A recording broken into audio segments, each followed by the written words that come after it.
From Santa Monica, Los Angeles, welcome to the Yellow Knight Podcast. I'll be your only host, with perspectives from just me and me, an actual Marxist-Leninist, for the topics that I really care about. Smash that like button, give me a comment, and don't forget to subscribe to my channel.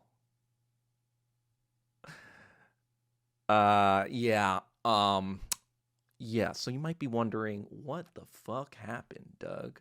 Why are you not on KTSC anymore? We've been seeing you for the past 9 months consistently on this show, and we've come to appreciate a certain kind of flavor or a flair that you gave to it. And rest assured, I'll talk about that. But I want to talk about it in sequence of an event. I guess, like, since I want to kind of recap the last 5 years, to for all my newer followers that are just kind of like getting to know who I am, and even the ones that have come along the way. You might want to know, like, what the fuck happened in those 5 years that turned this former poker playing millionaire into a communist, right? And it's kind of a strange transition, I suppose.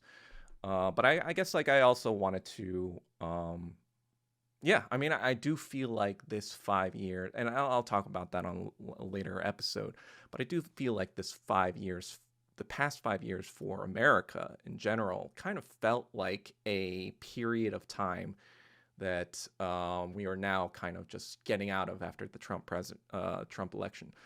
And so, yeah, with all that, if you want to skip to the fucking thing, I'm gonna put the timestamps, so just click whatever. Okay. So, as some of you might know, I used to be an actor, or I was an aspiring actor, I guess. I wasn't in anything in particular that you would recognize or do or see or whatever. I guess you could check out my show. I'll put that in the links below. But yeah, otherwise you probably haven't seen me. And so, but I was an actor. I came to LA. Well, let me just back up a little bit. I went to school 2006, graduated in 2006, worked for a couple of years. Then I went to an acting conservatory in 2008, moved to LA in 2012. And then in 2014, it was a couple of years after I moved to LA. And, it was kind of like that malaise of, like, okay, I'm 31 now, and I haven't even, booked anything significant. It's been 2 years since I've been in this town. What the hell am I doing with my life? Maybe this wasn't such a good idea after all. And I still, oh, another point, I guess, was that I made millions of dollars at poker in 2006, and so that's why I kind of had a little bit of wiggle room, that I didn't need to decide immediately what I had to do. So it was just kind of like this: should I not be in the industry anymore? That kind of like mentality was going through my mind. And at the end of that year, I talked to my friend Ivan, who's a screenwriter. And he kind of had similar types of reservations. He had been to LA a year earlier than me, but it was he's an aspiring writer. I'm an aspiring actor. We were both kind of like, yeah, this shit's impossible, especially if you're an Asian guy. I mean, like, yes, it does matter too if you're an Asian guy for Hollywood or whatever as a writer.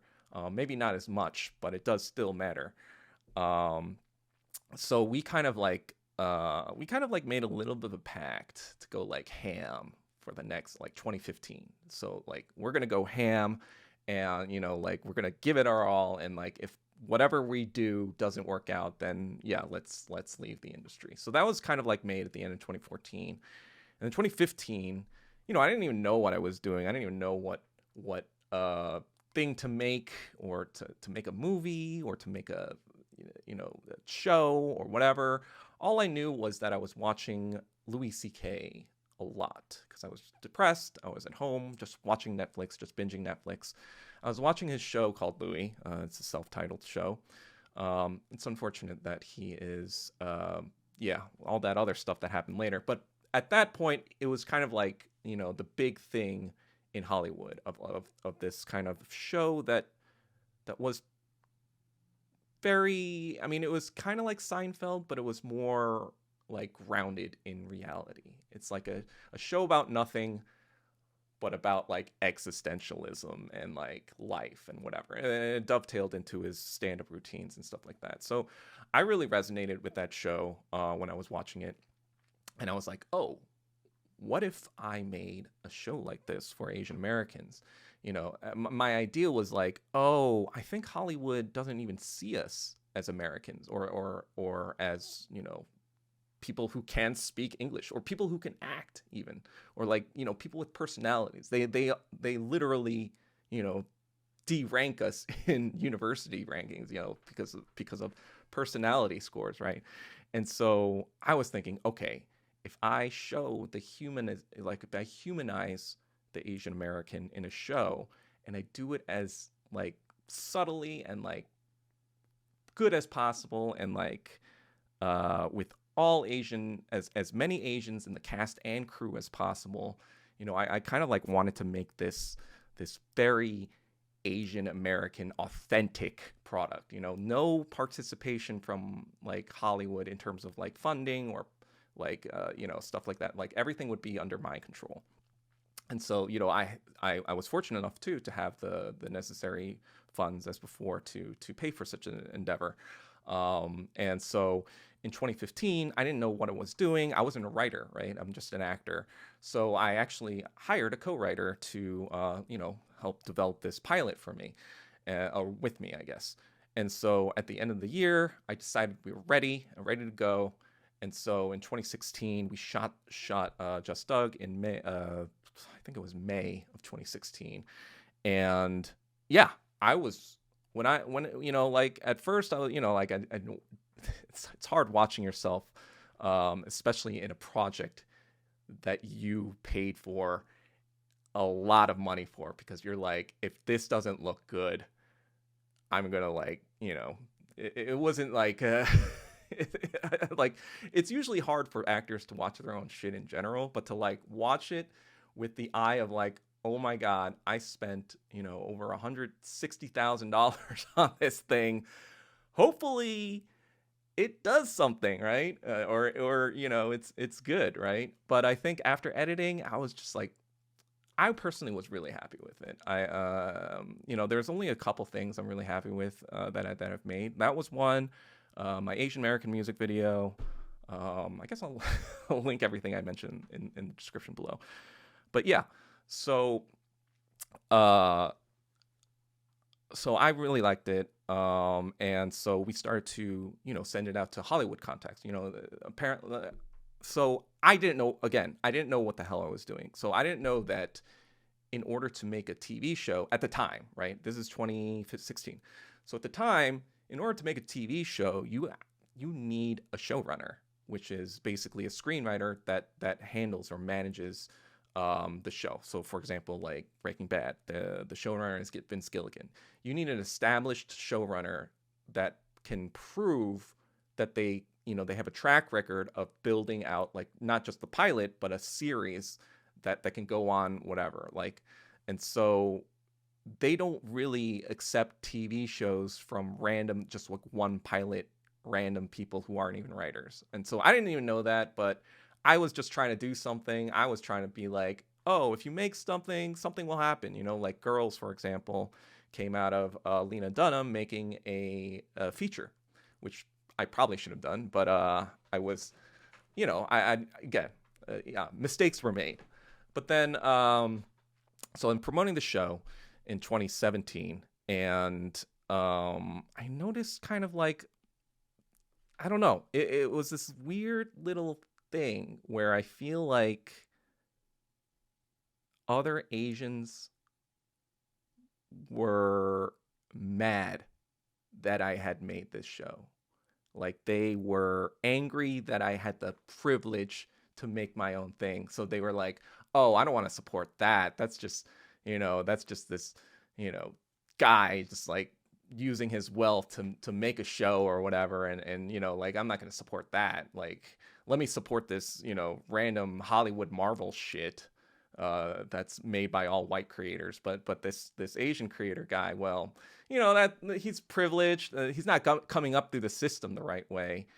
And this is like sentiment I've heard. I'm not just imagining these stuff. This is a sentiment I've heard from other people in the industry that have told me like what people were saying about it. And it's just kind of like, God, I was just like, oh my God, like I am literally just trying to help Asian Americans in the industry. If I get the show made, guess what? I'm probably going to be casting more and more actors for additional episodes. And guess what? All those or a lot of those actors are going to be Asian. So like, congratulations, I guess. Like, yeah. But the other thing was, I think there's a sentiment of like every Asian, or like even every actor in Hollywood is kind of a narcissist, right? So, because like I feel like you almost have to be a narcissist a little bit, like in Hollywood, because essentially you are saying, as an actor in Hollywood, in movies, not just like in a theater or whatever, but if you're aspiring to be like an actor in Hollywood, you are basically saying that your life, your character, your whatever you can bring to the table, like through your, I guess, acting or whatever, is more interesting than everyone else, right? That's essentially kind of like the mentality you have to have in order to be an actor. And so the reason I say this is that I think that a lot of these actors, especially Asian American actors, they want to be him, right? I'm him. I'm the guy that saves Asian America, and like there's someone I know who is exactly like this. I probably won't go into that right now, but maybe another time if I'm feeling a little fresco. But yeah, so that was kind of like probably another element to it, right? Like, I don't want to let this guy succeed, because if this guy succeeds, then he's going to be the one that like saves Asian America. And I'm just kind of like, oh my God, like, come on.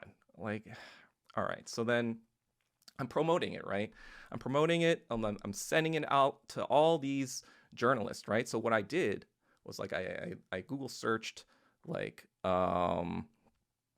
I Google searched anyone who talked about Asian American in representation and whatever, and basically like if they said anything about Scarlett Johansson or the Great Wall of China, this was back in 2014 when that was like a huge deal. Like, oh my God, Ghost in the Shell and Scarlett Johansson. That was just kind of like, me personally, I didn't give a shit. But I was like, all right, well, let's use that, right?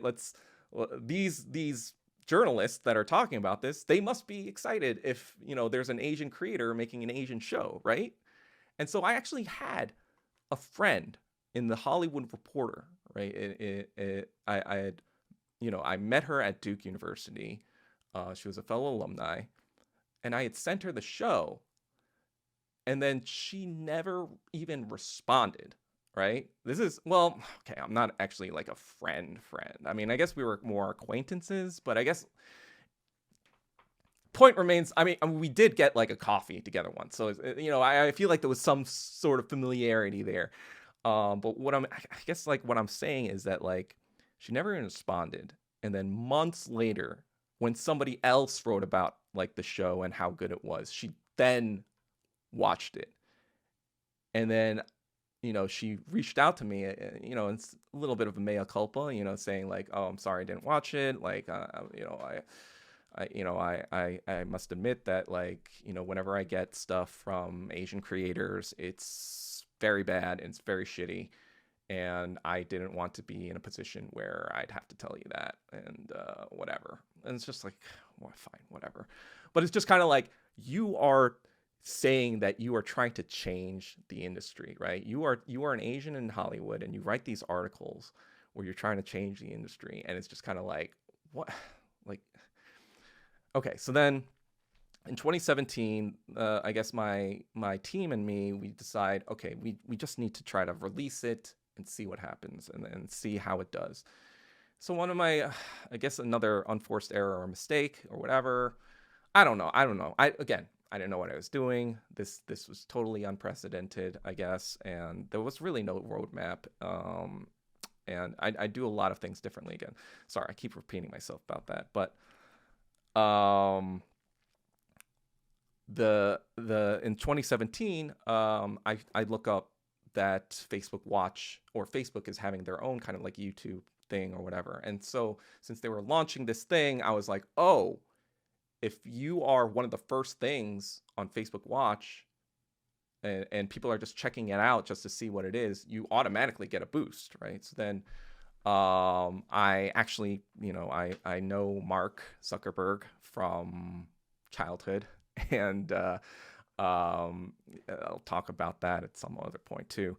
And so I said, I texted him, hey, like, check out my show, I'm wondering what you think. And like, hopefully maybe it could be something for Facebook Watch. He actually loved it. He loved the show. I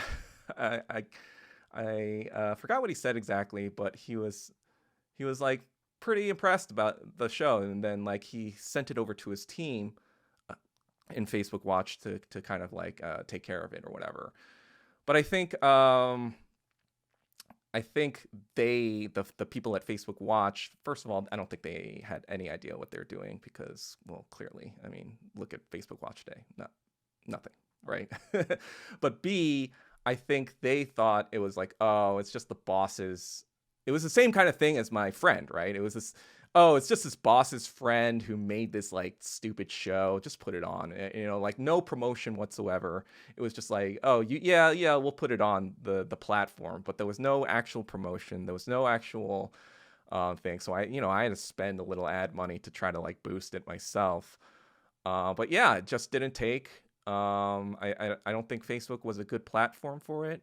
If I had to do it over again, I would try YouTube. I would just direct to YouTube. I mean, it's on YouTube now, but that was years after I'd already been like, it's over, So, so yeah, after 2017, we released it, and then 2018, that's when I start to like massively push the show because it's out now, and I do get I get some good meetings. I think I met with Daniel Day Kim's company.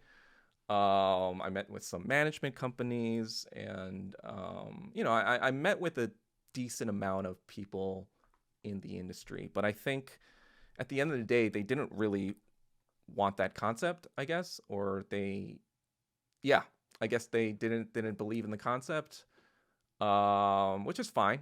Which is I Hollywood is a tough arena. I'm fine with Hollywood people saying, oh, it's not for us, blah blah blah, right. But what really pissed me off was those Asian journalists, right? Like I probably emailed at least 50 people who had written anything. If they had written about Scarlett Johansson or Matt Damon in the Great Wall of China movie or whatever, I wrote to them, right? I basically got 2 responses from the Asian people, and one of them was Washington Post, which I'm thankful for, and one of them was The Verge, and yeah, which was also great, so I got some good press for myself on my own, and so I was happy about that. But then it was just kind of like, wait, why? Like I didn't even get like a response, and so like I'm just kind of like, what are they waiting for, right? What is the project that they're waiting for? And so in 2018, 2017, while I'm promoting all this stuff, that's when I start to go on Reddit and Twitter. I actually started going on Twitter in 2017, but on Twitter in 2017, that was for cryptocurrency because I was really into cryptocurrency in that year. But in 2018, I start to kind of like, there's like Asian Twitter and Asian Reddit, and I start going to this space because like initially it's just to promote my show, right? Like I'm trying to put it on any socials, blast it, like, hey, check out this show that I made, and like Asian identity or Asian masculinity or Asian American. I noticed that like I was just trying to like post it on any sort of Asian forum that I could find, to try to boost it and whatever. And yeah, that's when I started to look at more of like the content that was actually going on in these in these Reddits and subreddits and whatnot. And I came across this figure. His name is Albert Hur. He's a very controversial figure. I think a lot has been slandered about him. But in any case, he was actually a Marxist way before any of us were Marxist. He kind of like had this understanding of like geopolitics that none of us were even like close to conceiving. And so I found a lot of inspiration from Albert. Actually, I thought he was very, very smart. He was very sharp.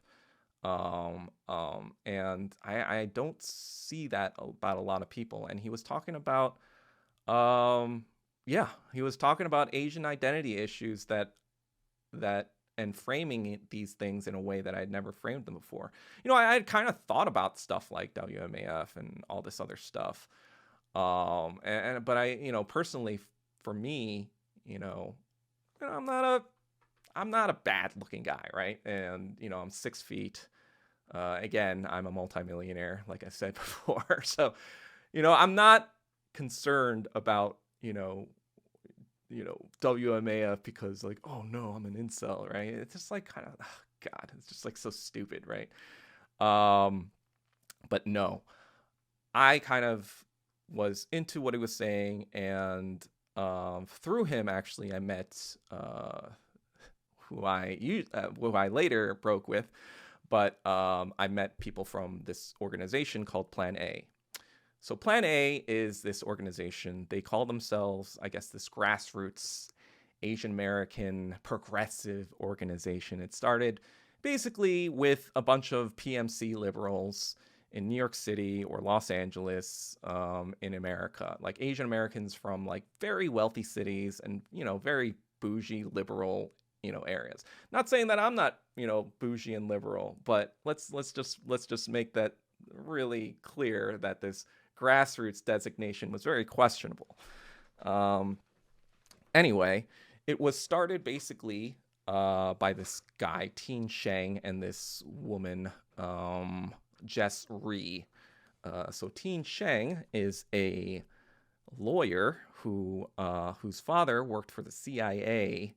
And not only that, he was a corporate lawyer for banking and the Federal Reserve, or the SEC rather. Let's be precise, I guess. But the point is, he was basically working for the feds, literally. And so, and his co-host Jess Ree is a data scientist, I guess, from MIT. And so they thought, or I guess they conceived themselves as some sort of progressive movement of Asian Americans. And at the time, I kind of bought it because, liberalism was strong and everybody was kind of like drinking the Kool-Aid, liberal Kool-Aid back then. And so, I was like, all right, maybe they're saying stuff that's good here. Unbeknownst to me, though, before Teen Sheng started Plan A, he had actually had a previous podcast with Albert Hur. And see, in this previous podcast with Albert Hur, the guy I mentioned before, that was called Tales of the Mangri Law. So when Teen started this, that was basically because he was coming off, I guess, like this, heartbreaking divorce or whatever. And so he was trolling the Asian. It's funny how he calls me an incel, whatever, blah, blah, blah, whatever. But he was trolling. It was literally trolling the Asian subreddits, like our Asian masculinity, and actually posting incel type shit. Like I can give you receipts to that. That's for sure.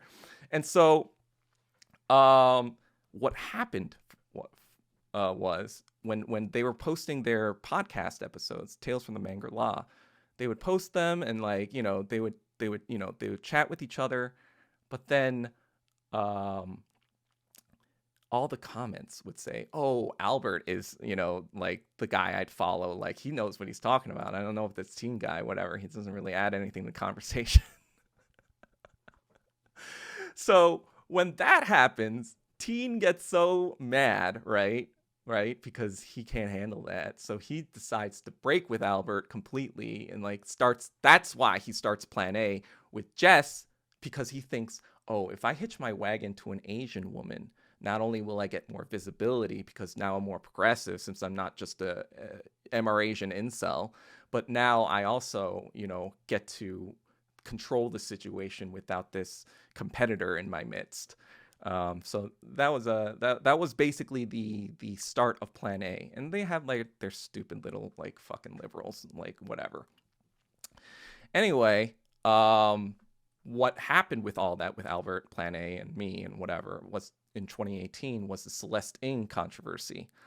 And Celeste Ng, I guess like I'll just summarize it. Basically, she said some stupid thing like I wouldn't date Asian men because they remind me of my cousins. The garden variety WMAF stuff. And we basically took her to task on that. We were like, this is ridiculous. This is, and back then, like 2018, like 7 years ago, back then, it was controversial to say that was bullshit. That's how crazy people were back then. That's how crazy Asian liberals were, that they did not see how ridiculous of a statement that was, or like how obviously self-hating it was.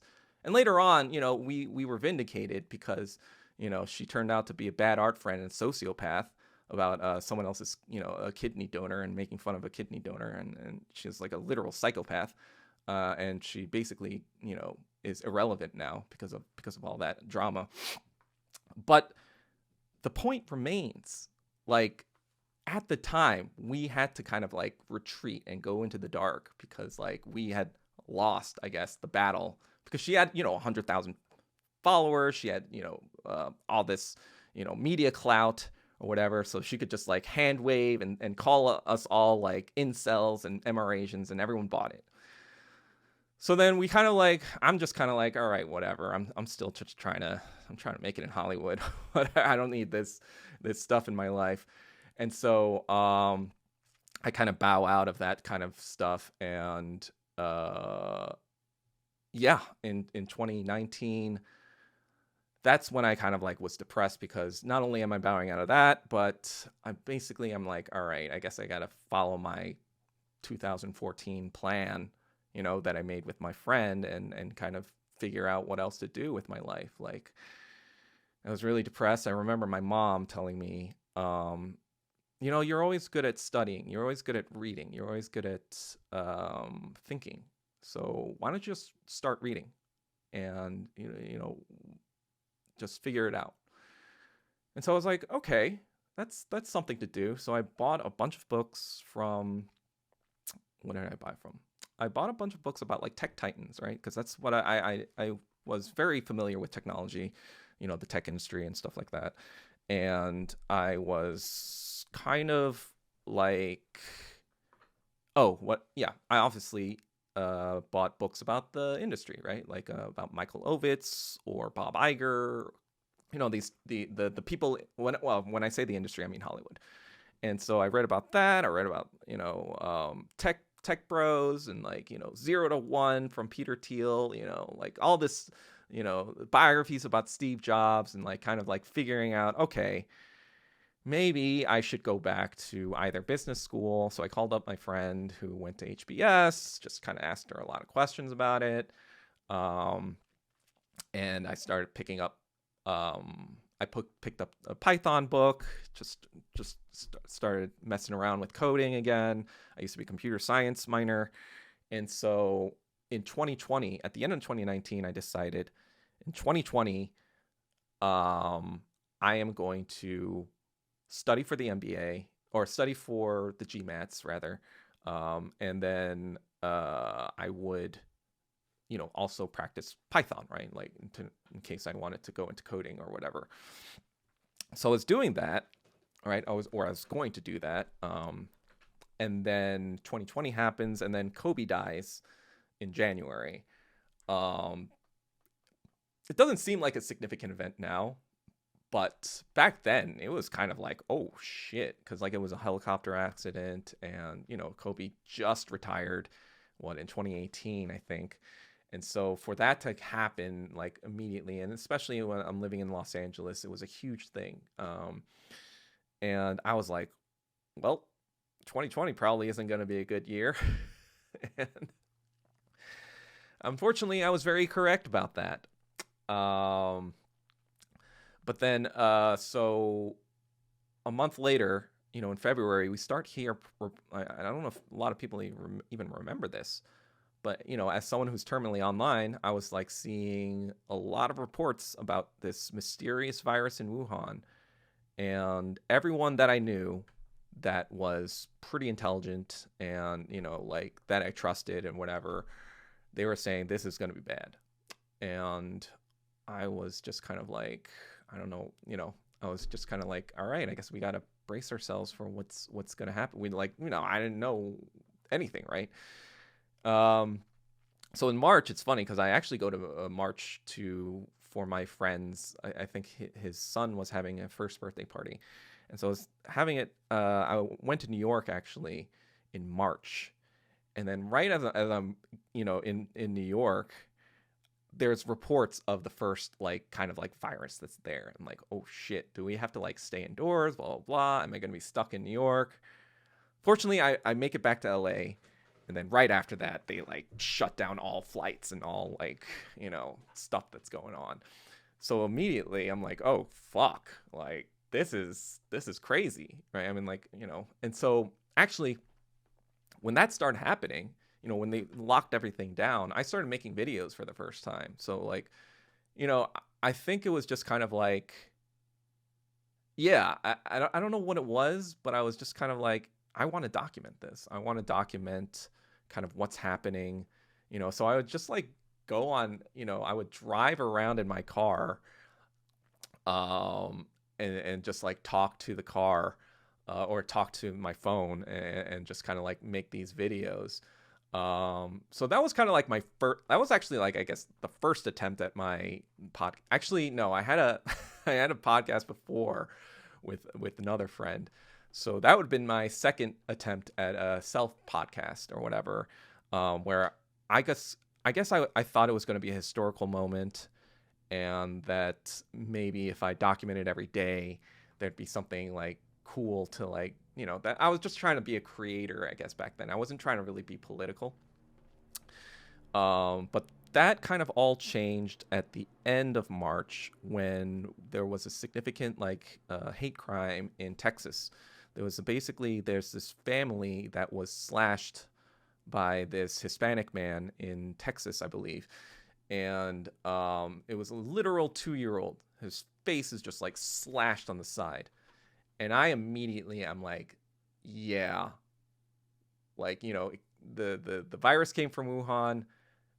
Not complicated people are going to take out their, we saw what happened after 9/11, right? We saw all the Islamophobia and the hate crimes that happened to not just, Muslim people, but Indian people too. They got the blowback too.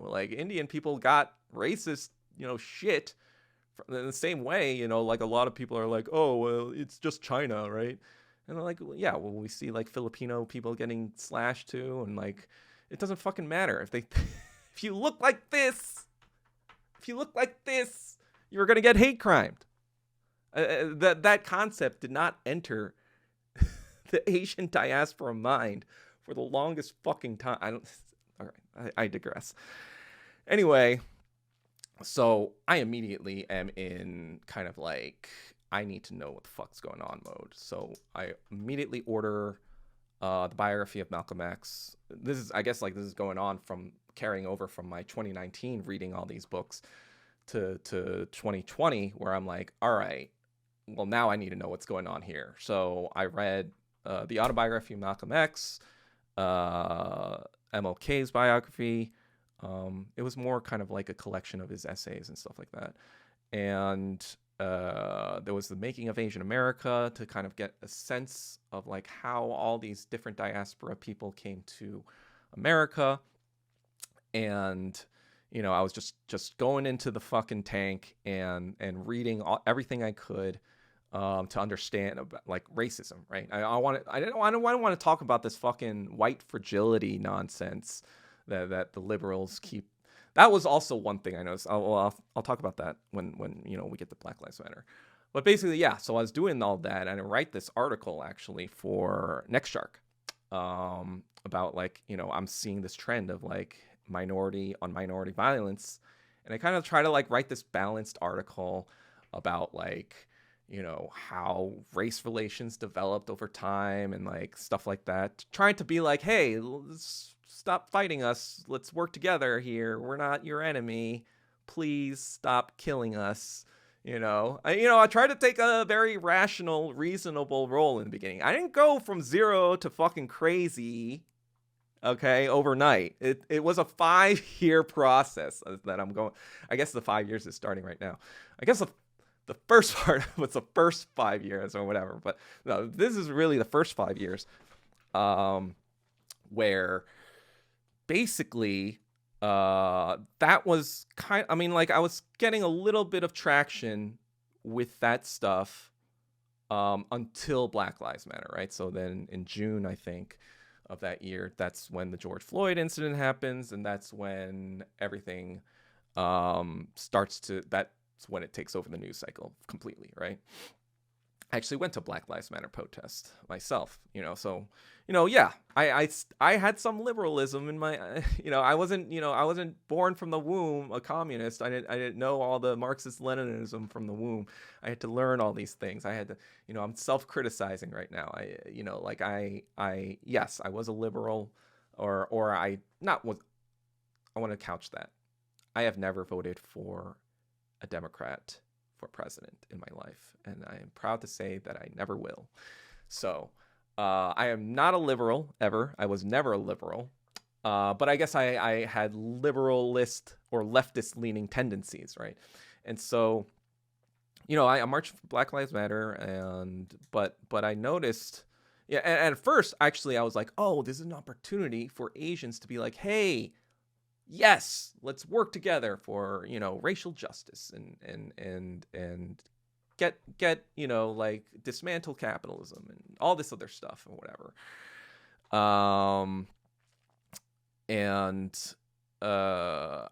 I was naive, I guess, and I didn't know that. Yeah. So basically, after Black Lives Matter, the media did a total 180 on Asian hate stuff. They buried every single, and not just Western media, like white media or white people in media. There were Asian Americans that were burying this stuff. I know because I talked to, independent news sources, Asian news sources. One of them told me that they presented some of these stories to like liberal media news outlets like Washington Post, New York Times, whatever. They all were like, oh, we can't have this right now. Right now it's about Black Lives Matter. So it's like, oh, we're sorry you're getting killed by black people, but that doesn't matter to us right now because that is against the narrative. And so when I saw this, I was like, yeah, this is fucking bullshit. And so I had a tirade myself in 2020. And that's actually when I started to gain a little bit more of a following from other Asian Americans. I guess more fringe Asian Americans, not the liberals, not the mainstream. Like, obviously, they probably thought I was crazy for saying the things I was saying. But, things had to be said. Stuff like the LA riots, they I'll talk about that later. But yeah, they totally got wrong. There was a lot of manipulation going on in the media for that event, and it just felt like I was, trying to move a boulder, like I like Sisyphus, like I was just trying to like roll this boulder that would just fucking come rolling right back because everyone else was a stupid ass liberal that could only think in liberal, black means oppressed and most oppressed, and the hierarchy, well, Asians are pretty much white, so they're already privileged, so they don't need our help right now because they're pretty much white. So even if they do get hate crime, they kind of deserve it because they're white adjacent. So, to pay for the sins of slavery and Jim Crow, the Asian must also face violence, right? It's just like insane logic, right? Insane. And so in 2020, I was saying all this crazy stuff, and this crazy bitch from Plan A, not Jess or Teen, but this other crazy bitch, Diana, she starts fucking like being like, oh, Doug is like such a fucking racist, blah blah blah, whatever, misogynist, he needs to like, and so like Plan A starts to like talk shit about me and like disassociate with me, and so like I don't fucking care. Like I don't.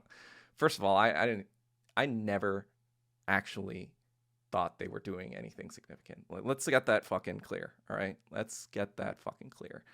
I just was merely supporting them because I was like, okay, at least they're on the right side, right? Wrong. But so, you know, I'm like, fuck that. I don't care if I'm the only one saying this shit. I'm gonna fucking do it because it's the fucking truth. And there was this other woman who was, you know, used to be a friend of mine, kind of broke off because she was a liberal herself, but she also was talking about the LA riots the same way that I was. And so we kind of formed this kind of like mutual allyship, so to speak, and in terms of like having each other's back about talking about these things, about the LA riots and all of these social issues that were propaganda against Asian Americans. And so in 2021, or at the end of 2020, I'm like, yo, I don't know what's going to happen with this election. And, you know, with Trump getting back into the office, this was back when I thought Trump was kind of crazy. Nowadays, I'm actually, well, it's a little more complicated than that. My views on Trump are very, very different from when they were 5 years ago. That's all I say for now. But back then, you know, I was like worried, like, oh, is he actually saying like, you know, to the Proud Boys, stand by, whatever? Like, what the fuck does that mean? Like, you know, and since Asian hate crimes were already happening, he was saying like Wuhan virus and China virus. And I was just kind of like, all right, well, you know, I don't know if we can survive 4 more years of that. So, or my parents are not going to survive 4 more years of that. So maybe I got to move back home to make sure that they're okay. I ended up being, I guess, like, it was a little paranoid at the time, but I don't regret going back home. I think it was a valuable experience too. It was the first time I lived back home since I was an adult, right? And it's interesting seeing your parents as an adult interact with each other. I think they basically act like you're not their kid anymore. I mean, you are their kid, but they don't act like they have to hide anything anymore. And so that was interesting to see because I was like, oh, I can see where my personality developed, because like I get my goofy ass, you know, autism from my dad, you know, my humor and my laziness and my trolliness. I get all that from my dad. And then from my mom, I get the never back down, you know, the super stubborn, always fight for the truth, no matter what it costs you. No matter if it's going to be a Pyrrhic victory, you just fucking fight, because like, that is my mom. And so, after watching this, you know, I decided to move back into the city as well. So in March of 2021, moved back. September of 2020, I moved to New York, and then in March of 2021, I moved into the city. And so into the city, I've already in 2021, I start this podcast called the Anti-Social Socialist Club. I do this with another screenwriter, Felicia, that I know.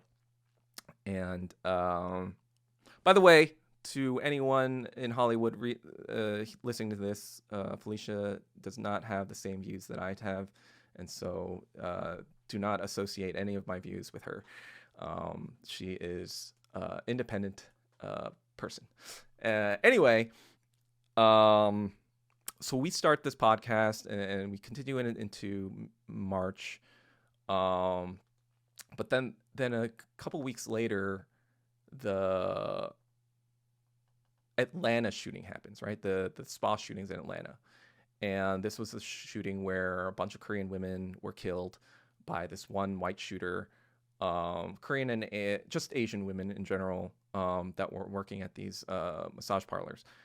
And yeah, it was a depressing moment, not only because of the tragedy, right? But because that was when these Asian journalists started to talk about Asian hate. Like, for an entire year, they had said nothing. They had literally said nothing. They had said nothing about the slashed face of the guy, of the child. They had said nothing about all the other fucking events that happened in 2020 for an entire year, right? It's because the shooter was white, right? Because, oh, now we can blame white supremacy. Now we can blame white supremacy and now we can connect these two things together. And so now it's safe to talk about it. Now this embargo on talking about anti-Asian hate is safe, right? And so they all started talking about it, and then anti-Asian hate became just about that. It's like, yeah, like, but like me, people like me, China Mac, or other people that were actually trying to stop Asian hate since when it started, we were like, where the fuck were you people? Like, what the fuck are you guys trying to do? Like, you guys didn't do shit, like, when all this shit was happening, and now you want to fucking, like, say that, oh, we talked about this. It's like fucking bullshit. Not only that, they're like, oh, well, we gotta now, like, emphasize it's white supremacy. So, like, they basically stole the narrative because, they had media power. They had media control. They were the voice of the diaspora. And so I was just kind of like, oh my fucking God. And so I was just kind of like, you know what, this is pointless. I guess the libtards won. And it's over. And no matter what I do or what I try, it'll be impossible to fight the media machine, the propaganda machine.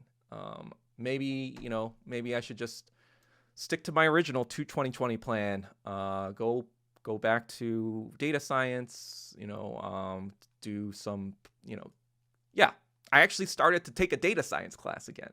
I think it was Data Quest or whatever. Doing those little puzzles or whatever. So I actually, like, entertained that, but that made me really depressed because I was like, oh my God, life is pointless. Am I just going to be a fucking data monkey for the rest of my, like, I guess, life or whatever, or just to make a living or whatever in this world where I don't know. Anyway, I was really depressed, and then at the end of June or July, I get a call from a friend who's like, hey, I think I'm moving. He was from China, or he was living in China or Vietnam or something, and he's like, hey, like, I'm thinking about moving to LA, moving back to LA, because I met him in LA, and he didn't even know I was in New York, so I was like, oh, wait, do you need a roommate? And it's like, oh, yeah, maybe we can, like, link up, whatever. So then in August of 2021, I moved back to LA. I moved back with my friend. We lived together for around 3-4 months. And then he's kind of very transient, so he likes to move around a lot. He's back in Vietnam, I think, or Singapore, or somewhere in Asia. So he likes to bounce around, but after we parted ways in December, I moved to this current place that I'm in right now. And but in October, I had seen this kind of, like, article about MR Asians, like the terrible MR Asian incels or whatever that were, that were taking over Asian Twitter or Asian diaspora messaging, and they were saying all this white supremacist shit, or they were being right wingers or whatever. And it was just like this obvious hit piece that was manufactured by these imbecilic boba liberals to try to like turn the tide against the people that were actually telling the actual truth, you know, because they weren't doing their jobs. They wanted to blame the people that were trying to do their jobs for doing their jobs while they were not doing their jobs. So I took very, you know, I was like, fuck this guy. You know, I think his name was Aaron Mack. It was obviously he was just like a fucking patsy. Like he was a tech writer for, I think it was Verge, I think it was also Verge or Inc., one of those fucking libtard outlets. And he was like, you know, I don't even fucking know. It was just like libtard shit. It was like, oh, they're incels and they're white supremacists and they're blah blah blah. This subreddit is so abusive to misogynists and et cetera, et cetera. And it's just kind of like, all right, it's time to fucking tell the truth. So over a week, I write this kind of like 8,000 word like treatise on the WMAF, like in media and politics and how it originated, how it developed, how it like fucking like permeates our entire society, which is really relevant because they still try to like fucking bring it up as if it's not an actual thing. The Oxford study, everyone fucking knows it's a thing now, you fucking morons. All right. Sorry, I digress again. Anyway, so I write this article and, you know, it's not like it goes like super viral, but it goes like viral within the community, I guess, like for the Asian American community. And I do get a certain amount of notoriety from that. You know, I get like, I move up from like a few hundred to like 2,000 to 2,500 followers on Twitter. So I'm like, okay, people want to hear this shit. People want to see this shit. So that kind of like got me reinvigorated. All right. Like, all right, fuck this, fuck this data science shit. I don't care if I have to eat ramen all day. I don't even care if I have to fucking like live like a poor person for years. I'm going to fucking do this shit. Like, you know, I'm going to fucking, you know, keep on like saying what I fucking think until like, you know, I don't know. Yeah, until people realize the truth. And so I guess there's this guy. So Michael Kim from KTSC from Radio Korea, he sees, you know, my Twitter and all this stuff. So he's like asks me for the 30th anniversary of the LA riots. He's like, hey, do you want to direct a documentary for this kind of like 30-year look back?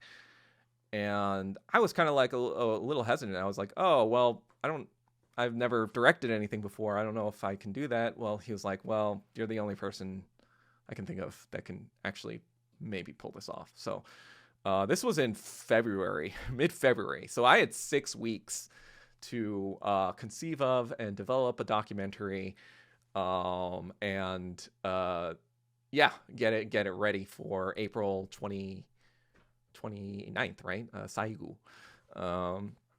So I do that. It turns out really well, I think. I'd like to say. I think it and I'll link it below before. But for me, I was like, okay, now I wrote that article. I made this documentary. I'm feeling like I'm on a trajectory. But of course, you know, Teen probably sees this and is jealous again, right? And he's just fucking like, you know, when I call out Jess for like saying some stupid shit about fucking, you know, MR Asians, he goes ape shit about me and it's like, how dare you? You are, you know, blah, blah, blah. I'm like, fuck you, you piece of shit. Shut the fuck up. Because you know what happened? Like, I told him Diana was fucking toxic shit. And like all the way back in 2019 or 2018, I told him Diana was fucking toxic shit. He just like didn't do shit because he's a fucking bitch. And then like finally, you know, in 2021, actually in 2021, yeah, they came crawling back to me for like, you know, acceptance and support because like they saw that I was fucking doing shit. Because what happened was Diana got kicked out of Plan A for being such an insufferable idiot. Like they had to kick her out themselves. And so this entire time, you know, they are trying to like mea culpa to me, be like, oh yeah, like I guess you did have some good points or whatever. Like we're sorry that we, you know, try to abandon you in your time of need. And so they do that again in 2022. And I'm like, all right, these fucking bitches, they are scum of the lowest order. Like, they are Trotskyite scum. Literal Trotskyites, pieces of shit. Okay? And this kind of happens around the same time I released my documentary. And the documentary, initially it's not like that well received, whatever, blah, blah, blah. But, I think at least I feel like it was a very good product. And, it did get a lot of play coverage later on when people started to be like, oh, maybe Black Lives Matter is somewhat bullshit, right? And so I start going on this kind of like campaign to promote it. And then there's this black communist that tries to say, oh, this is bullshit. Like, I'm not going to watch this. You're just a racist, blah, blah, blah. And I'm like, all right, well, you're just fucking retard. Like, this guy, he fashions himself as a Marxist, but he was a fucking libtard for most of his life. Just in 2016, he became a Marxist, and he acts like he's like this Marxist uncle to me. Like, literally just 4 years before I started looking into it, and I had never was a liberal anyway.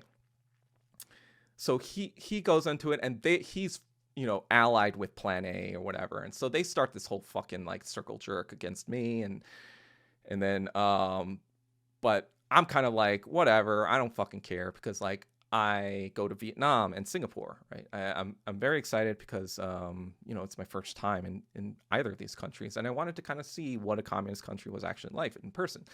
So in May and June, I kind of go to these places, Vietnam, Singapore. I'll show you some pictures. I think it was May. And then I go back to my home in New York in June of 2022 because my dad is having some sort of surgery and he's recovering. So I just want to be there to support my dad. And then, I start conceiving now of the Yellow Knight podcast. I'm just kind of like, all right, Plan A doesn't know what the fuck they're talking about. The boba liberals don't know what the fuck they're talking about. I guess I gotta show people what the fuck I'm talking about, or I guess I gotta show people that I know what I'm talking. I gotta know what I'm talking about. Somebody has to know what they're fucking talking about. Okay, that's what I basically was thinking. I was like, there is nobody out there that knows what they're fucking talking about. So I made the Yellow Knight podcast initially thinking like, oh, I'm gonna turn my essays into a video essay format, like a TED Talk format. I didn't really find that effective. I tried it didn't work, so I abandoned that idea. But I was just building all these assets for it in June, and then like I basically get mutinied against all those people that were supporting me. They kind of like, I think basically my theory, I don't know if this is true or not, but like my theory is like there was a rift that I think that teen took advantage of and started like planning his little fucking lies about me, like a little fucking lawyer that he is, a little CIA son's lawyer, just saying little lies and shit, and basically turned everyone against me. And so this dovetailed into kind of like a conflict with these leftists, like basically from the PSL or DSA, who are basically calling themselves communists and was trying to get rid of people like me that were saying that they were not. So they mass reported me, mass reported my accounts. So my main accounts actually got suspended. All my accounts got pretty much suspended over a month. Not only that, I think like there was a great purging of a lot of Chinese accounts too. This was September of 2022. And so I was like, oh, okay, they're doing a full wipe here. So I kind of made all these kind of random alts to get back on. But actually in October 2022, that's when Elon takes over. And so I'm like, oh, okay, let me test this to see if I'm going to get banned. And I literally post the most self-identifying name possible. I am Douglas Kim on Twitter, and basically continue my, I guess, journey or quest. I don't know what to call it. So in 2023, I guess so for the rest of the year, I try to make the video content. It doesn't really quite work out as well as I want, so I kind of put that on the side. So in 2023, what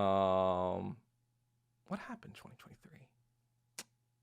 Oh yeah, so then I have another friend, Andrea, who was taking this class, I think in politics or government, and she was just asking me some questions about her class. And I was just answering all these questions about politics and whatever. And I guess I answered it in a very intelligible way. So she was like, hey, maybe like we could, do like a podcast thing where you just kind of like tell me stuff about government or whatever. And I was like, okay, yeah, let's try it. So we did that actually for, I think, 4 or 5 months, a good amount of time. Unfortunately, by the end of summer, my dad had a significant health thing, and so I had to go back to New York again in September of 2023. So when I was there, he's massively sick in the hospital. He was in the ICU for at least 3 months. He was in the hospital for 5 months. Another ridiculous thing about that was that like apparently his healthcare bill was around $5 million at the end. Of course, he didn't have to pay it, but it just like, what are you talking? Like that was on his Medicare statement, like $5 million for 5 months. I was like, what are they like giving you a spa treatment every day? But yeah, another aside, I guess. I gotta stop making asides. Anyway, I'm there, but I start to continue to read a lot. So I guess I'll back up a little bit. When the Russian SMO begins in 2022 in Ukraine, that's when I start reading about World War II history, the Soviets and the Nazis, trying to like really understand what's going on. But in 2023, after I start those episodes that I didn't really like, I was like, okay, maybe I need to make more of like a video essay type format of this idea that I have. This is a big project that I'm working on. Basically, what I wanted to illustrate was how Nazi Germany and their anti-communism and their anti-Semitism were linked. And then I wanted to make the case that in America, their America's anti-communism and xenophobia are linked. So, the Nazism has the character of anti-Semitism in Germany, but Nazism has the character of xenophobia in America.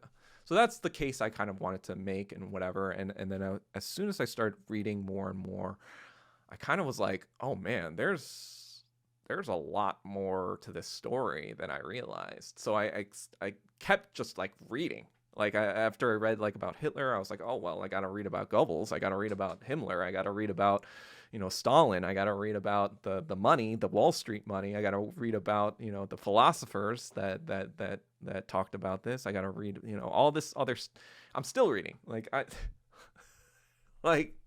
So the front row, those are all books that I've read, and the back row are 2 reads. So you can see how crazy I guess I was in the past year or and a half. But I started reading. Got a funny comment. I was reading in Capital in the hospital, right? I was massively lugging. As my dad's sleeping in the hospital, I take shifts with my mom. I go every other day, and I'm just like sitting there reading Capital, and this doctor was like, "Who the hell is reading that?" Yeah.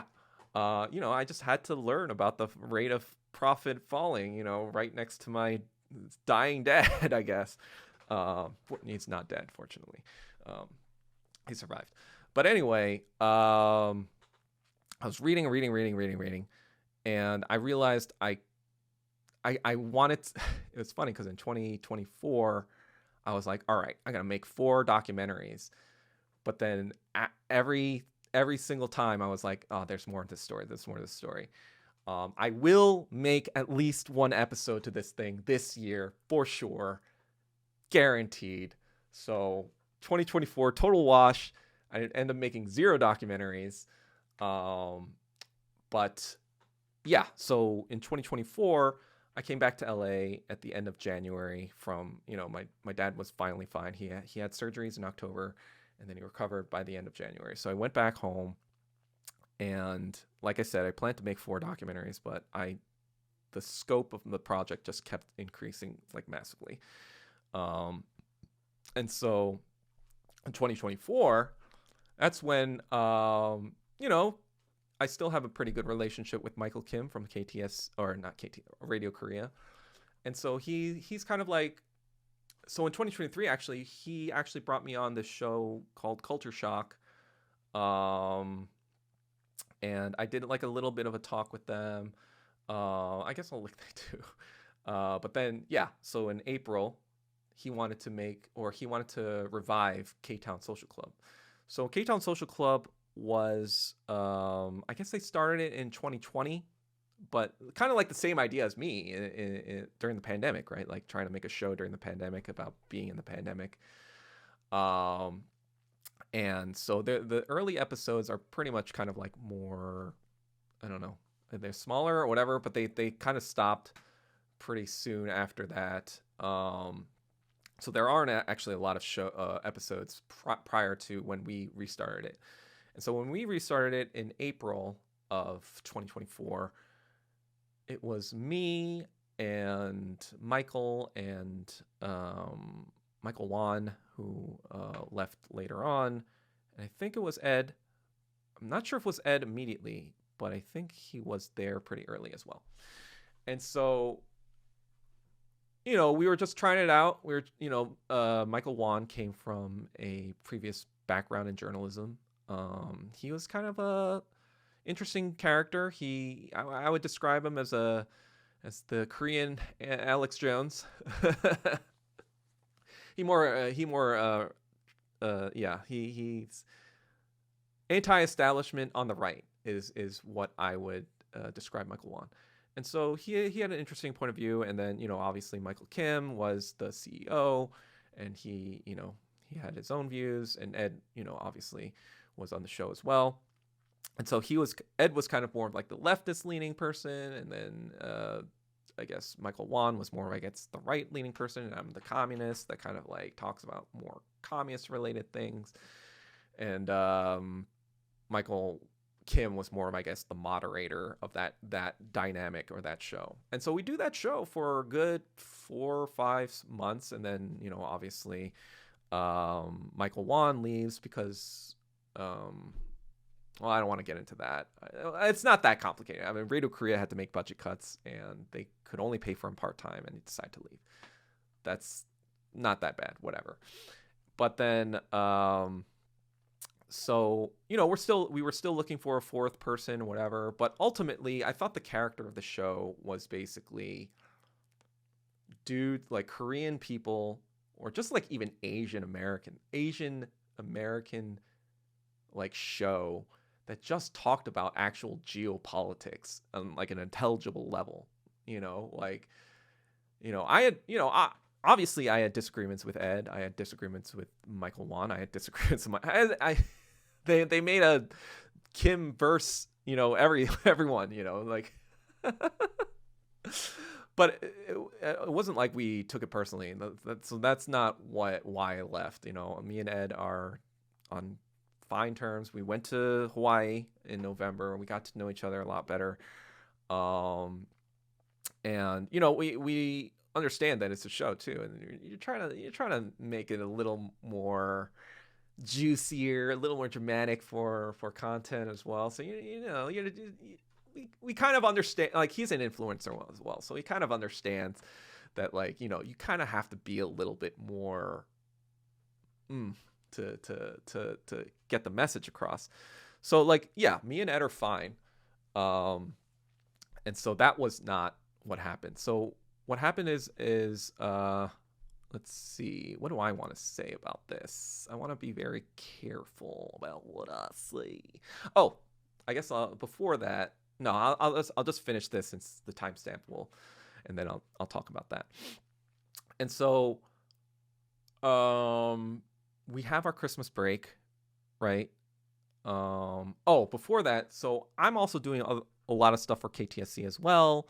Like or Radio Korea, like I went on this dating show, super embarrassing blind date dating show, but I was like, you know what? If it helps Radio Korea, maybe it'll help KTSC. So I'm game.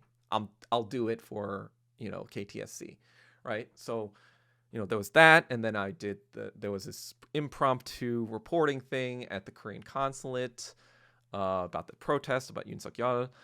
And I was just kind of like, all right, I'll do it. If you don't have anyone else, I'll do it. Because I was like, I considered myself part of the quote unquote Radio Korea family now at that point, right? Like Michael had taken us to Hawaii and I had directed a documentary with them, and that I think turned out really great. And I thought we had we were building this show together, this show that had this identity of being this at the end of the year, it had 3,000 or so subscribers. And I was like, oh, okay, there's a good amount of people that want to listen to actual intelligible conversations about politics, right? Like not just the liberal slop that you see. You can just, if you want liberal slop, you just go to The View, right? You just go to, I don't know, you just turn on the New York Times or CNN, or if you want that, that's where you go, right? Like if you want liberal mainstream stuff, you go to your CNNs.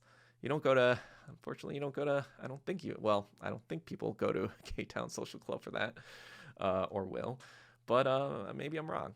Maybe, who knows? So what happens is Michael texts me over the vacation. So I leave for New York, for a couple weeks because I go back to my family or whatever, and basically once I come back, I'm about to, for the first time, so I'm coming back on a Monday, so I forgot when that was, but I'm coming back on Monday. I think it was January 6th or something like that. And so before I left, I told them, hey, what do you guys think about doing it on Tuesday? Since I already set my plane ticket for this day, we just delay it a day. Because we had done that before. We recorded on Tuesday and then it came out on the same day. So I was like, oh, yeah, we'll do that. So the first thing that happened was he texts me and says, hey, we can't do it. We can't do it on Tuesday. We got to do it on Monday or something like that because something happened. I was like, okay, fine, whatever. I didn't think much of it. Then I come back to LA, and then a few days later I got a text from him because I'm gonna be on the next week show, right? The next Monday show. And then he texts me saying, hey, would you be willing to do reporter work while cutting your appearances in half? You'd be only on one episode. And then I was like, wait, what? Why are we just doing one episode now a week and doing this other news segment, I guess? And it was like, no, we'll have 2 episodes. You'll just be on one of them. And he was saying, I want to make a variety show where it's not just about that.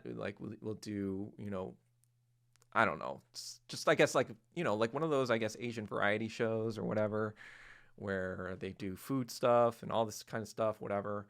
And I was like, okay, I'm fine with doing any of that stuff, but I think the main show should retain the same character, right? Because we had built all these audience members. They have come to expect a certain type of show, right? Certain type of discourse, right? They're not going to want to hear what these random liberals have to say, I think. I don't know. Maybe I'm wrong. But he was like, oh yeah, I'm thinking about SNL, having it be a rotating cast of members. But at the end of the day, he basically was demoting me, right? He said 1 episode, not 2.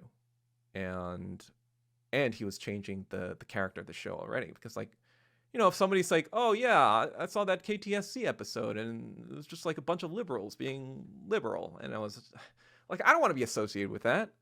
That's not what I signed up for. And then I told him that. I said, that's not what I signed up for. And then he was like, okay, so you don't want to do the reporter stuff either? And I was like, yeah, why would I, the whole reason I did the dating thing and the reporting thing was to help Radio Korea because I was trying to help KTSC. But if you're trying to change KTSC altogether, why would I want it to? Like, what? It's like, yeah, I was just doing that for KTSC or whatever. And he was like, okay, well, I can't work with you anymore. Fine. So for me, I was just kind of like, okay. I mean, in light of the past couple of weeks, some things have happened that made me think, okay.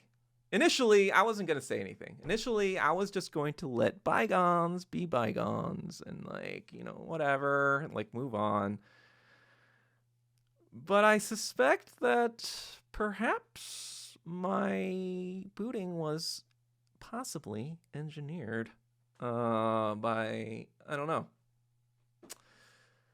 some forces that I might have called out in the past.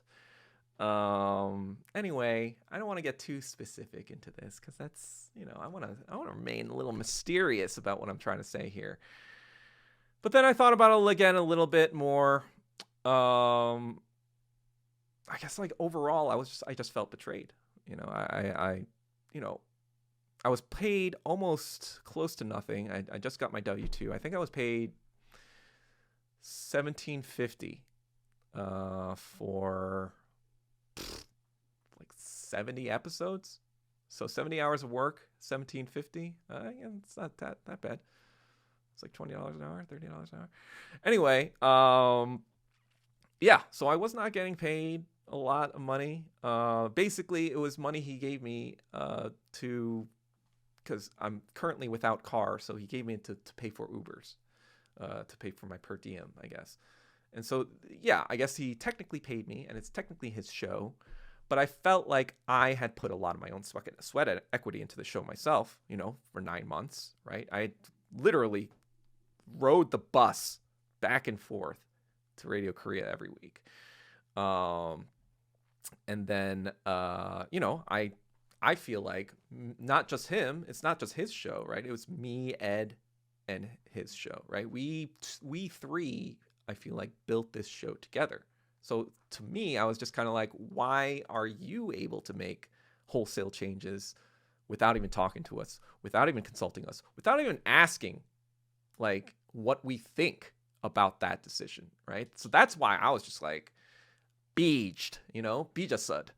I was just like, I was just like, oh God, are you kidding me? And so, I was just kind of like, yeah, I talked to some people, Matt Kim, who, we actually had Matt Kim on the show once, but I connected with him before that, and he was just giving me some advice. He actually told me to do an episode talking about this. So here I am, Matt. I'm doing what you told me to do. And he kind of like convinced me, hey, maybe this is your moment. Maybe this is, there are people like, so what happened is actually a couple weeks later, Mike texted me saying like, hey, do you want to come back on the show or whatever? And I was like, nah, because like, why would I? You're not offering me anything different here. You're just keeping the show the same way, and I already said no to that. So why would I? Anyway, but apparently what happened was like all these people were commenting on KTSC videos, being like, "Where's Doug? Where's Doug?" So I was like, "Oh, okay." So I guess people did give a fuck about what I wanted to say. So, it felt good. I'm not going to lie. It felt good. But more to my point was that I was like, okay, it convinced me that, hey, if I start making content, there'll be at least a few people that will watch this. I'm not trying to do this for money. I'm not trying to do this for views. I will never ask anyone for donation. Especially as a communist, right? I'm a communist creator who, is somewhat self-sufficient. I've been fortunate enough to secure enough of a bag, as the kids say, so that I have no immediate concerns about my financial stuff. at the moment. So I will never ask for donations. I will never make a Patreon for any of this stuff. This stuff is gratis. My thing is like, I just want the information that I am saying to be out there. And, now that there is a demand for this information, I was like, okay, cool. Let's do it. Let's get this information out. And so, I bought some lights, or I had some lights, but I bought some new lights, and, got my room kind of organized. Yeah, this is organized, by the way. So you can imagine how crazy it is. I got this new whiteboard. I got all my books that I can refer to. And I got this new webcam that's motion sensor. It's pretty cool, right? So, yeah. So now you can see how ghetto my room is. So yeah, I was like, all right, let's do it. Let's make my thing. And the reason I also turned him down later on was like, you know what? That's when I had already made that decision. I was like, okay, let's make my own thing. So I told Mike, hey, thanks, but I'm gonna do my own stuff. Plus, I'm doing also party stuff for the American Communist Party. So I was just kind of like, you know what? I think Matt brought up a good point actually that convinced me. He was just kind of like, free thinkers.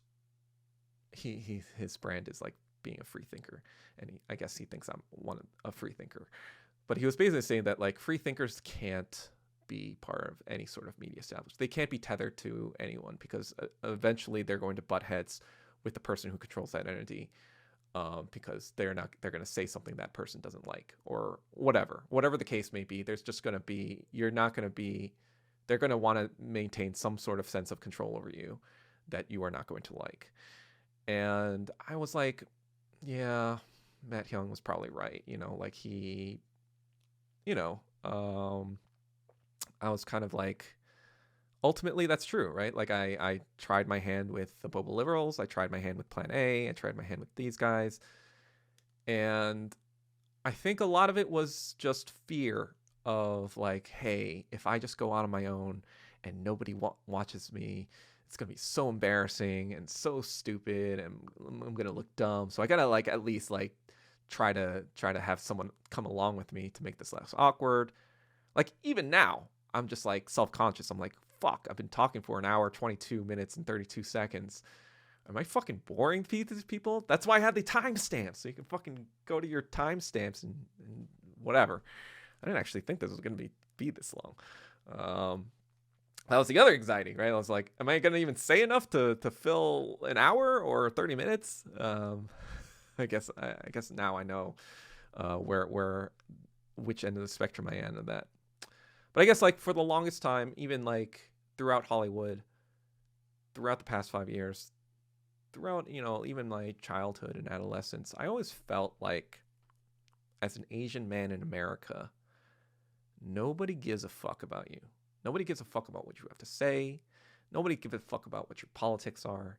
No one gives a fuck that you exist. And so for the longest time, I wouldn't even say anything because I think it was a waste of time. Like, I'm like, yeah, they're not going to listen to me. I'm an Asian guy. They're going to be like, oh, he's just a white adjacent, blah, blah, blah. Or some other bullshit where, like, yeah, my opinion doesn't matter because I'm Asian. That is the actual discrimination Asians face. Not any, I mean, like, yes, obviously the hate crimes and the affirmative action, whatever, blah, blah, blah. I mean, those are all tangible racist things that Asians face. But I think the real crux of it is just nobody gives a shit. Nobody gives a shit about us unless we provide some sort of value for them, whether it be in tech or finance or whatever. But outside of that, no one gives a fuck. So for the longest time, I was like trying to fight against that. I was trying to be like, hey, what is Hollywood like? Or what do people like in Hollywood? Okay, let's try to make that, but present an Asian American story that fits that paradigm. So I was trying for the longest time to thread the needle in that way. And then with with that podcast, one, two, like the podcast I made over COVID, the one I made with my friend Felicia, the one I made with Andrea, the one I made with KTSC now. So I've been like 5 different kind of podcast things, and ultimately, I don't regret any of my experiences. I think they were all necessary. I have no enmity about anything like that. But I guess like I concluded the same thing Matt was telling me. I was like, okay, I just got to do it myself. No matter what it is, no matter how many views I get or don't get, I just got to keep pushing. And I think now is the time where people are ready to hear what I have to say. And I'll talk about that too. I'll talk about the woke era. And that'll probably be either the next one or the one after that. But yeah, so I just decided to do this thing because I think people are ready to hear me now, for the first time in my life. And I feel confident enough now that I've read all this fucking shit that I have content in my brain that is shareable, So I got the content and I got the audience, I feel like. So now it's just, I gotta fucking make the shit, right? And I don't know. I don't know how I feel about the concept of destiny or determinism or anything like that. But in a way, I think all my experiences prepared me for this moment, which is why I don't have regrets really much anymore. But I will say that, like, ultimately at the end of the day, like, if there was another Doug Kim, right? If there was another crazy ass motherfucker who didn't give a shit about, if people would call them incel or Asian or right winger or a misogynist or any racist, like, like blah, blah, blah, anything you can think of, like every ad hominem in the book has been levied at me, like for 5 years. Let's just say that. All right. For 5 fucking years, I was slandered. I was fucking stereotyped. I was every single fucking thing. But I was just kind of like so crazy. I was like, I don't fucking care. I don't fucking care. I don't fucking care what you think about me. I don't care what you think this is. I don't care about what the fuck you're saying, because I know that you are fucking full of shit. That was, the craziness of Doug Kim, right? And if there was another Doug Kim doing all the Doug Kim shit and was, doing it in the Doug Kim way, and I was confident that he would be pushing this the way that I would have done myself, I would have been like, you know what? Great. Take the reins.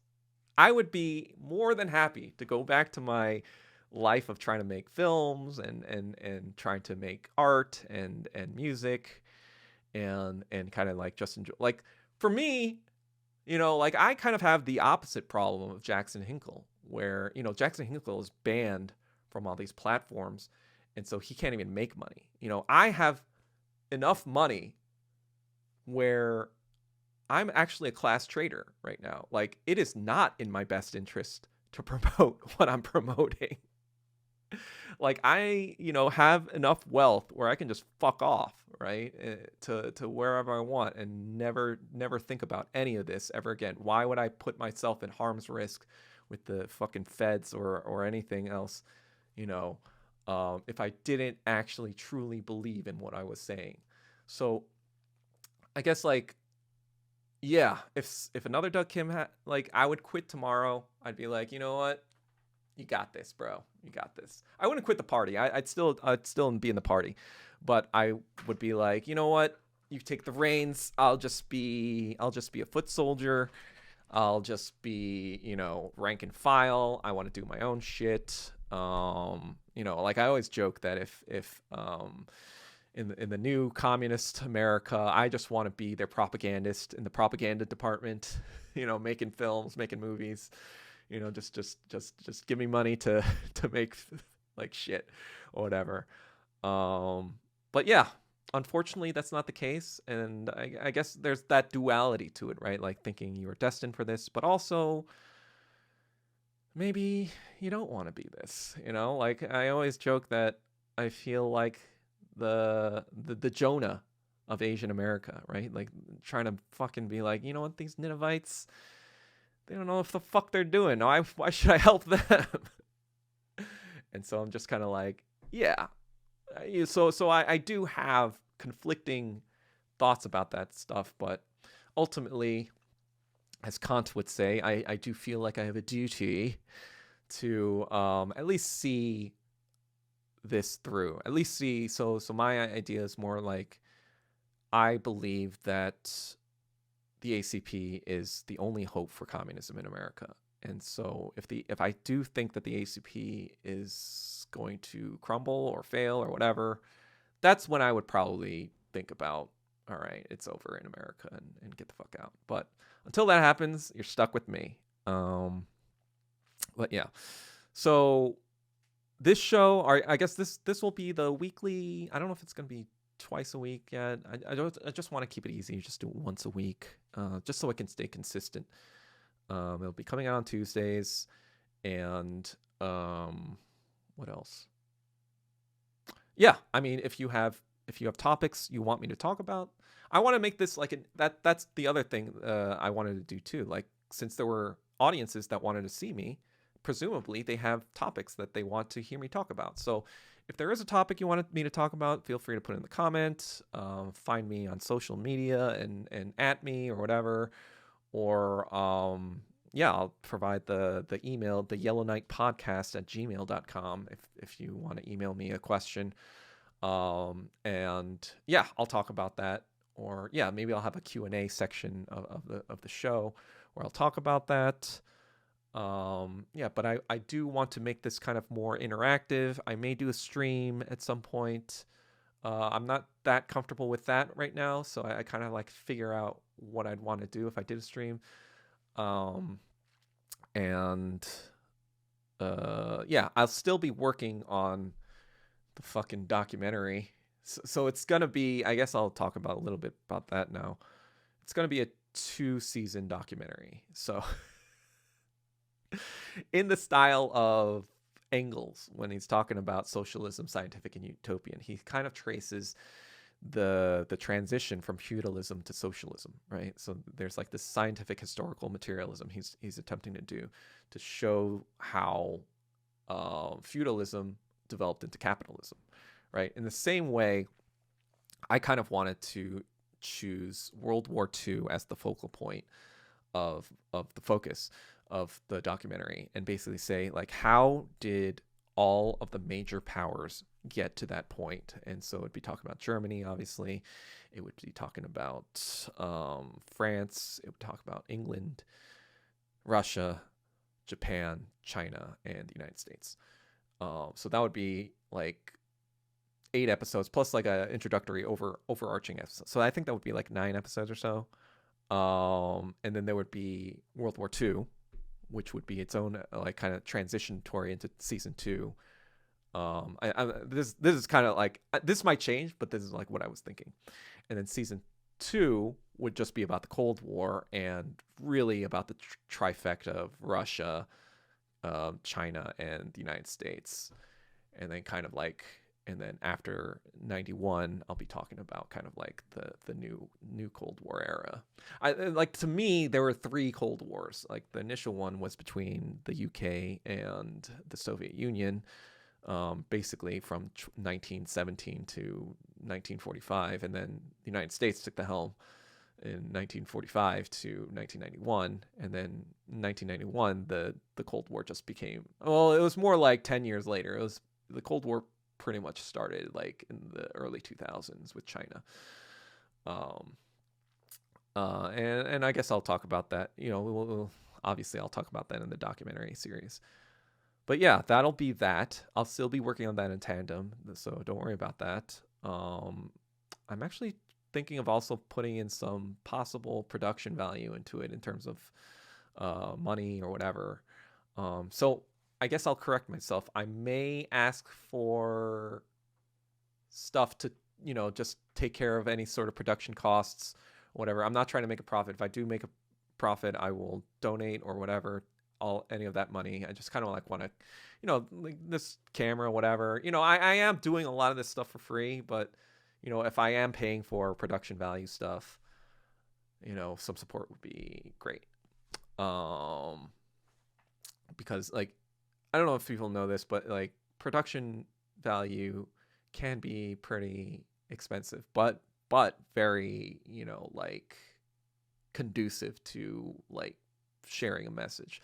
One of the things I didn't like about like stuff that's online right now about communism is just like everything is just so boring, right? It's just like, oh well, Marx wrote this, and then it's just like readings or readings about an analysis about Marx's text, which is fine, right? You need a theory, you need that stuff there. It's good resources, but people want to ultimately know why they give a fuck.